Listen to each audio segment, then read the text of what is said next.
اعوذ باللہ من الشیطان الرجیم بسم اللہ الرحمن الرحیم یا صاحب الجمال و یا سید البشر من وجهک المنی لقد نور القمر لا يمکن الثناء کما کان حقہ بعد اس خدا بزرگ توئی قصہ مختصر جزا اللہ عنا سیدنا و مولانا محمد صلی اللہ علیہ وآلہ وسلم ما هو اہلہ یا رب لک الحمد کما ينبغی لجلال وجهک وعظیم سلطانک رب اشرح لی صدری ویسر لی امری واحلل عقدۃ من لسانی یفقہوا قولی رب زدنی علما رب زدنی علما رب زدنی علما۔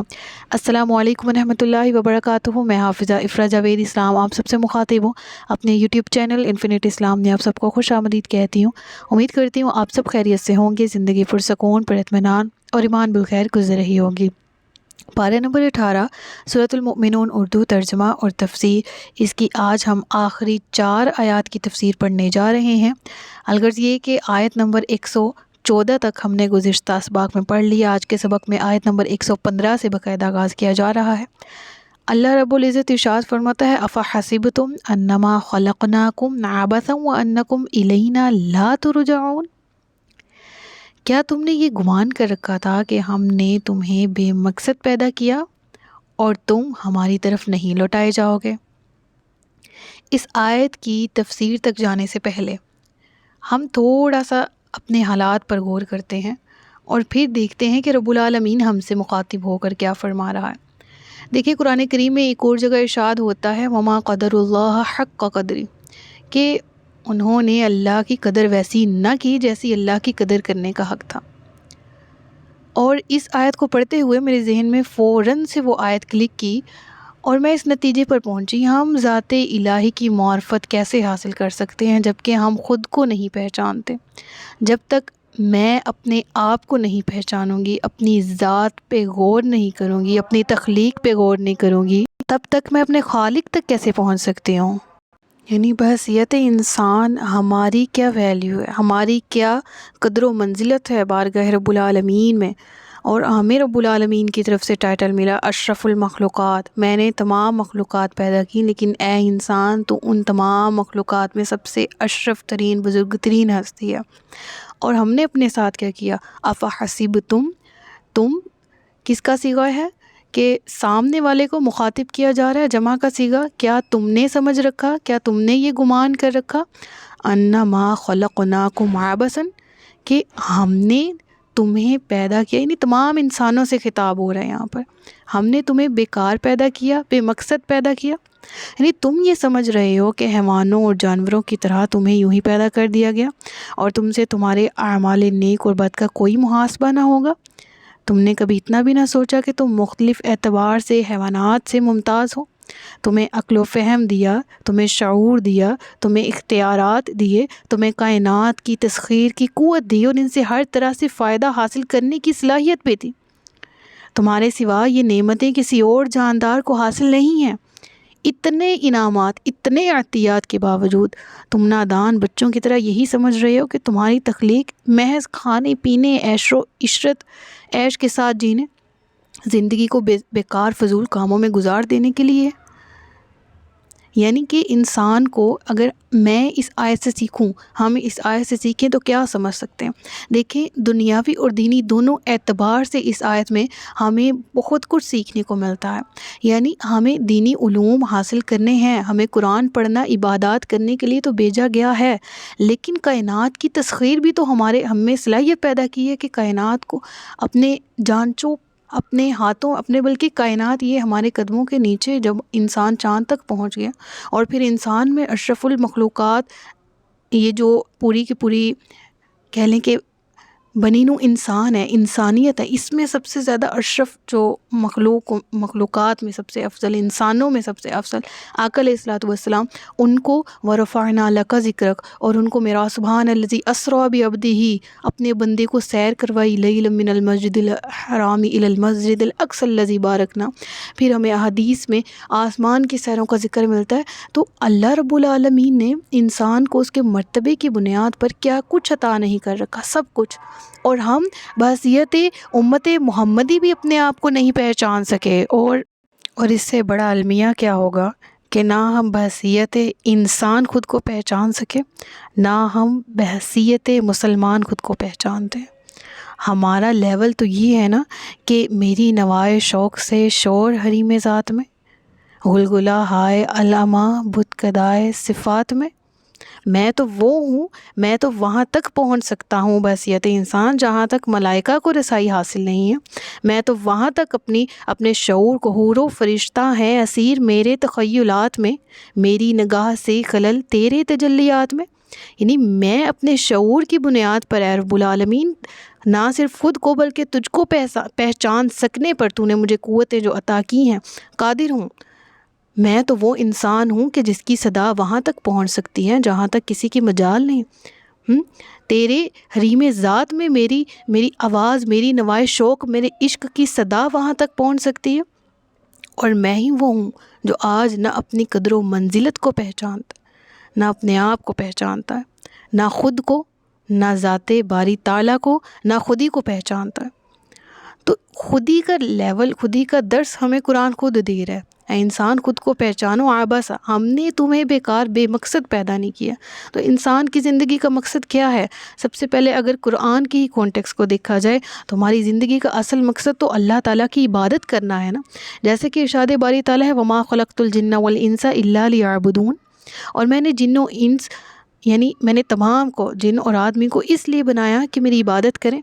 اب یہاں پر سوال یہ پیدا ہوتا ہے کہ مراد عبادت سے اگر نماز، روزہ، زکوٰۃ دے دینا، حج کر دینا اور کلمہ شہادت یعنی ارکان اسلام پر پورا اترتے ہیں، ٹھیک ہے، ہم مطلب عبادت کر رہے ہیں، یعنی دن میں 5 وقت نماز پڑھ لو تو دیٹ از انف، نہیں۔ عبادت ہر وہ عمل ہے، یعنی فرض نماز اور فرض عبادات جو دین میں مینشن ہے ان کے علاوہ ہر وہ عمل ہے جس کو جس طرح سے رب العالمین نے پرفارم کرنے کا آپ کو حکم دیا، ہمیں حکم دیا، ہم اسی طرح اس کو پرفارم کریں۔ ہم نمازیں بھی پڑھیں، ہم کاروبار بھی کریں، اور کاروبار ان اصولوں کی بنیاد پہ کریں جس میں نہ سود ہو، نہ رشوت ہو، نہ ناجائز منافع ہو۔ سمجھ آ رہی؟ یہ بھی عبادت ہے۔ ہم اپنی چیز سیل کرتے وقت جھوٹ نہ بولیں۔ ہم جو ہوتا ہے نا سیلرز جو ہیں وہ اپنی چیز کی توصیف میں، اس کی صفت میں وہ چیزیں باندھ دیتے ہیں کہ سامنے والے کو دھوکہ دینے کے مترادف ہوتا ہے۔ ان چیزوں سے رب العالمین نے منع فرمایا۔ آقا علیہ الصلوۃ والسلام کی حدیث ہے، اس کا مفہوم ہے، ایک آدمی تھا وہ گندم بیچ رہا تھا، غالباً کھجور یعنی کوئی اناج تھا جس کو بیچ رہا تھا، اور اوپر اس نے ستھرا اور نیچے اس نے جو ہے وہ خراب مال اور گیلا مال رکھا تھا تاکہ اس کا وزن زیادہ ہو سکے۔ آقا علیہ الصلوۃ والسلام نے اس امر سے منع فرمایا۔ قوم شعیب ناپ تول میں کمی کرتی تھی، ہلاک ہو گئی۔ یعنی ہم ہر عمل کو اس طرح سے پرفارم کریں جیسا ہمارے رب العالمین نے ہمیں حکم دیا ہے، یہی عبادت ہے۔ یعنی اس آیت کی روح سے میں جو فرض عبادات ہیں ان کی منکر نہیں ہو رہی، ان کی اہمیت کی بھی، وہ بھی اپر لیول کی ان کی اہمیت ہے جو رب العالمین کی طرف سے فرض کر دیں گے، لیکن رزق حلال کمانا بھی عین عبادت ہے، اپنے بچوں کو رزق حلال کھلانا بھی عین عبادت ہے، اپنی نظروں کی حفاظت، یعنی قد افلح المؤمنون، ہم سورہ مؤمنون کی ابتدا میں مومنین کی صفات پڑھ کے ہیں، ان تمام صفات کو اپنانا، ان تمام ممنوعات سے رکنا جس سے رب العالمین نے منع فرمایا، یہ بھی عبادت ہے۔ ٹھیک ہے، تو انسان کی زندگی کا جو مقصد حیات ہے وہ یہ ہے کہ وہ ذات باری تعالیٰ کی معرفت حاصل کرے، اپنی معرفت حاصل کرے، اور اپنی زندگی کو یوں گزارے گو کہ رب العالمین کی بارگاہ میں جب وہاں پر موجود ہوں تو اس کی بارگاہ میں سرخرو ہوں، نہ کہ نادانی کے ساتھ دنیا میں زندگی گزارتے ہوئے ادھر نادم اور پشیمان ہوں۔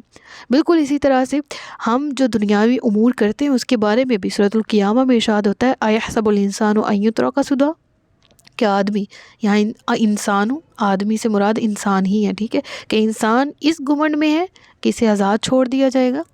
یعنی ہم اس دنیا میں آئے ہیں تو ہمیں بحیثیت انسان جہاں اتنی زیادہ بلندیاں عطا کی گئی ہیں، اتنی شانیں عطا کی گئی ہیں، ساتھ ہی ساتھ کچھ باؤنڈریز بھی ہیں جن دائرے میں ہمیں رہنا ہے، ہمیں شریعت کے احکامات کے بارے میں پابندی کرنی چاہیے، اور ہم پابند ہیں کہ ہم اپنی شریعت کے مطابق زندگی بسر کریں، اور ہمیں آزاد نہیں چھوڑا گیا کسی بھی لحاظ سے۔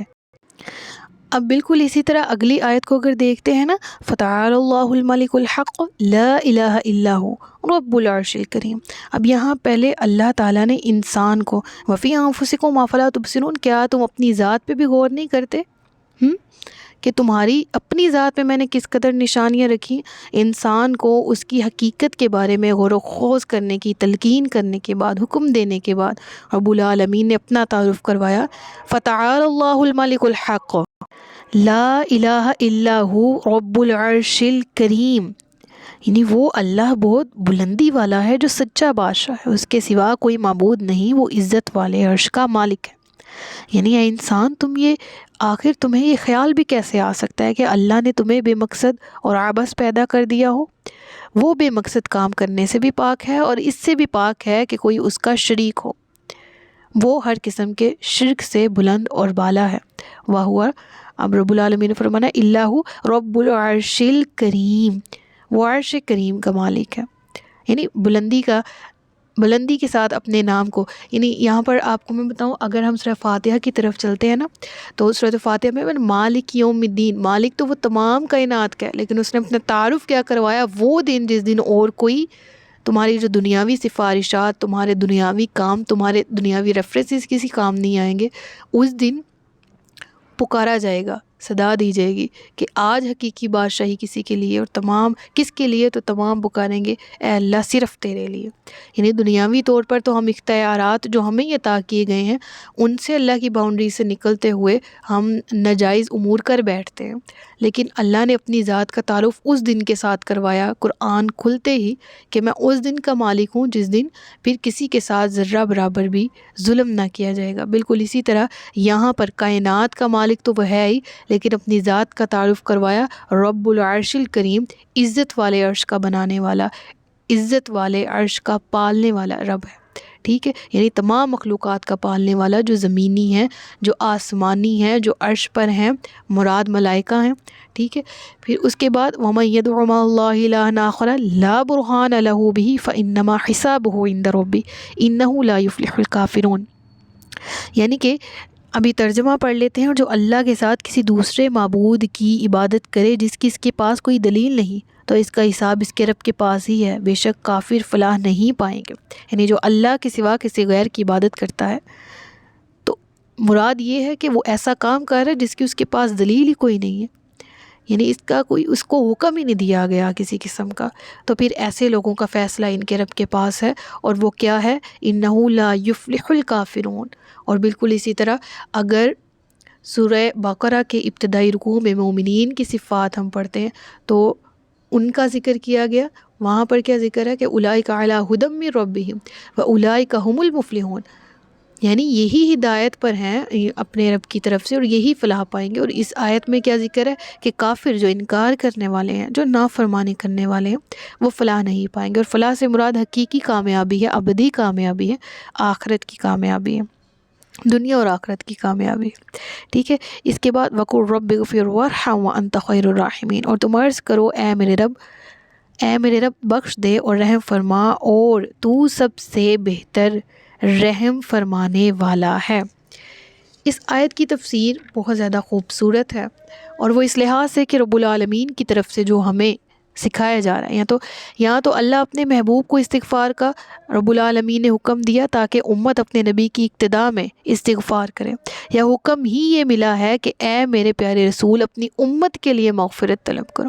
یعنی یہاں پر جو ذکر ہے نا وَقُلْ رَبِّ اغْفِرْ وَارْحَمْ وَأَنْتَ خَيْرُ الرَّاحِمِينَ، بالکل اسی طرح سے، یعنی اگر ہم اس کا ترجمہ دیکھیں تو تم فرما دو، یعنی تم عرض کرو اے میرے رب بخش دے، یعنی کہ یا رسول اللہ صلی اللہ علیہ وآلہ وسلم آپ استغفار کریں تاکہ آپ کی امت آپ کی اقتداء میں، آپ کی پیروی میں استغفار شروع کریں۔ ٹھیک ہے، اور بعض مفسرین فرماتے ہیں کہ اس آیت میں سید المرسلین کے واسطے سے آپ کی امت کو استغفار کرنے کا حکم دیا گیا ہے۔ اور بالکل اسی طرح سے اگر اس آیت کی تفسیر پڑھتے ہوئے ہم ایک حدیث کو پڑھ لیں، اور اس حدیث کو پڑھتے ہوئے وہ بات سیکھ لیں جو اس آیت میں، اس حدیث میں سکھائی جا رہی ہے، تو یقیناً ہمارے رب العالمین گناہ معاف فرمائے گا اور حقیقی کامیابی ہمارا مقدر بنے گی انشاءاللہ۔ حضرت شداد بن اوس رضی اللہ تعالیٰ عنہ سے روایت ہے کہ رسول اللہ صلی اللہ علیہ وآلہ وسلم نے ارشاد فرمایا، استغفار کا سردار یہ ہے کہ تم کہو اللہم انت ربی لا الہ الا انت خلقتنی وانا عبدک وانا علی عہدک ووعدک ما استطعت اعوذ بک من شر ما صنعت ابوء لک بنعمتک علی وابوء بذنبی فاغفر لی فانہ لا یغفر الذنوب الا انت۔ ترجمہ ہے، الہی تو میرا رب ہے، تیرے سوا کوئی معبود نہیں، تو نے مجھے پیدا کیا، میں تیرا بندہ ہوں اور اپنی طاقت کے مطابق تیرے عہد و پیمان پر قائم ہوں۔